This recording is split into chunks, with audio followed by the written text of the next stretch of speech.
ప్రతి ఒక్కరూ మొక్కలను నాటడంతో పాటు పరిసరాల పరిశుభ్రత పాటించినప్పుడే ఆరోగ్యంగా ఉంటామని పంచాయతీరాజ్ గ్రామీణ అభివృద్ధి మహిళా శిశు సంక్షేమ శాఖ మంత్రి సీతక్క తెలిపారు. స్వచ్ఛదనం పచ్చదనం కార్యక్రమంలో భాగంగా ములుగు జిల్లా కలెక్టర్ దివాకరతో కలిసి పర్యటించిన ఆమె పలు మండలాల్లో మొక్కలు నాటారు. మండల కేంద్రాలలో గ్రామాలలో కూడా మరి స్పెషల్ అధికారులతో నిర్వహించడం జరుగుతుంది.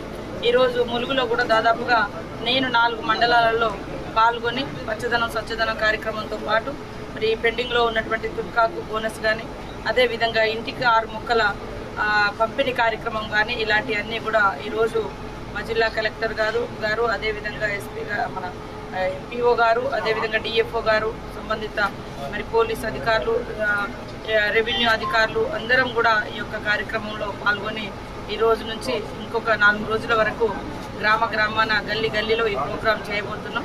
అందరూ స్వాగతించాలని సహకరించాలని మన ప్రాణాలను మనం కాపాడుకోవాలంటే మన ఇల్లు మన వాడ మన గ్రామాలను కూడా శుభ్రంగా ఉంచుకుంటేనే ఎలాంటి జబ్బులు కూడా మన దరి చేరకుండా ఉంటాయి. కాబట్టి మరి వనరక్షణ అంటే మన రక్షణ, మొక్కలు నాటడం, అదేవిధంగా స్వచ్ఛదనం అంటే మన ఇల్లును స్వచ్ఛందంగా అంటే స్వచ్ఛగా ఉంచుకోవడము, క్లీన్గా ఉంచుకోవడం అనే కాన్సెప్ట్ తోటి రాష్ట్ర వ్యాప్తంగా కూడా ఈ ప్రోగ్రాంలు నిర్వహిస్తా ఉన్నాం. ప్రతి ఒక్కరు కూడా పార్టిసిపేట్ చేసి ఈ కార్యక్రమం